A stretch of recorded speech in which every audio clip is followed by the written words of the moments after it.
Hello viewers, আপনারা দেখছেন take Bangla tutorial আর আমি দিলীপ আছি আপনাদের সাথে। ফটোশপের কাজ করার ক্ষেত্রে আমরা সর্বপ্রথমই যে কাজটি আমাদের সবারই করা খুব প্রয়োজন পড়ে তা হচ্ছে ফটোশপে কিভাবে আমরা একটি নতুন ডকুমেন্ট নিব অথবা একটি নতুন পেপার নিব। তো আমরা নতুন ডকুমেন্ট বা পেপার নেওয়ার আগে যে কাজটি করতে হয় তা হলো ওই পেপারটি বা ডকুমেন্টটি সুন্দর বা প্রপার একটি সেট করা।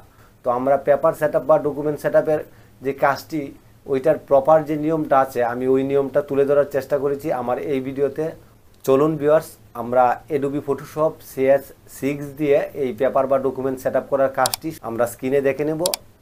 আমরা যদি একটি নিউ পেপার নিতে চাই ফটোশপে, নিউ পেপার নেওয়ার জন্য আমাদের প্রথমেই যেই কাজটি করতে হবে তা হচ্ছে আমাদের মেনু বারে চলে যেতে হবে। তো ফাইল মেনুতে ক্লিক করার পর দেখুন এই জায়গায় কিন্তু অনেকগুলো অপশন আসছে। কাজ করার জন্য যেহেতু একটি নিউ পেপার নিব তো সেই জন্য আমি এই নিউতে ক্লিক করব, অথবা আপনি ফাইল মেনুতে ক্লিক না করেও কিন্তু এটা আনতে পারবেন। আর এটা আনার জন্য হচ্ছে এই কিবোর্ড শর্টকাটটি আপনাকে ইউজ করতে হবে। Ctrl+N ক্লিক করলেও কিন্তু নিউ পেপারের এই ধরনের একটি ডায়লগ চলে আসবে। তো এইটা আসার পর এই জায়গায় একটু সেটিংস আছে, আপনি যেই সেটিংসগুলো আপনাকে করে নিতে হবে আপনার পছন্দ অনুযায়ী বা আপনার যেই কাজ করবেন ওই কাজ অনুযায়ী। তো এই জায়গায় দেখেন প্রিসেট যেটি আছে ইউএস পেপার। তো ইউএস পেপারটা হচ্ছে আপনি যদি এই তিনটি পেপার পাবেন, লেটার, লিগেল এবং নিচেরটি। আর যদি আপনি A4 সাইজের কাজ করতে যান সেই ক্ষেত্রে ইন্টারন্যাশনাল পেপারে ক্লিক করবেন। ইন্টারন্যাশনাল পেপারে ক্লিক করার সাথে সাথেই দেখুন আমার এইদিকে সাইজের জায়গায় A4 কিন্তু চলে আসছে। আমি এই জায়গায় আরও 11টি পেপার পেয়েছি, তো আমার সাইজের জায়গায় আমি A4ই রাখবো। A4 রাখার পর আপনি দেখুন A4 সাইজের হোয়াইট এবং হাইট যেটা আছে ওই মিটার অনুযায়ী ওইটা আসছে। আমি চাইলে এটাকে ইঞ্চিও করে রাখতে পারবো, তো ইঞ্চি বা মিটার যাই আছে এই জায়গাতে কোনো সমস্যা নেই, এই জায়গাতে ঠিক আছে। রেজুলেশনটা খুবই গুরুত্বপূর্ণ, আপনি রেজুলেশন অবশ্যই আপনাকে 300 রাখতে হবে। এবং এই পাশে বাই ডিফল্ট হিসেবে যা পিক্সেল বা ইঞ্চি আছে ওইটা কোনো সমস্যা নাই, ওইটা পিক্সেল বা ইঞ্চিই থাকবে। তারপরে আসুন কালার মোড।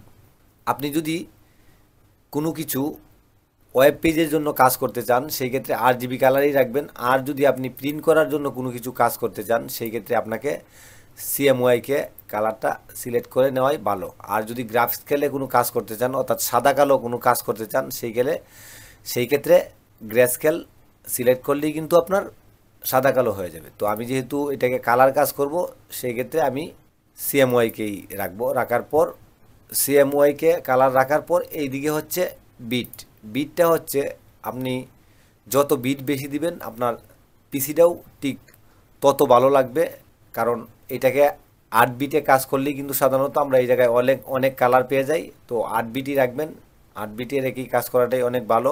তারপর হচ্ছে ব্যাকগ্রাউন্ড কন্টেন্টস। তো ব্যাকগ্রাউন্ড কন্টেন্টসে সাধারণত সবাই হোয়াইটই রাখে, আপনি চাইলে এটাকে কালারও করে নিতে পারেন।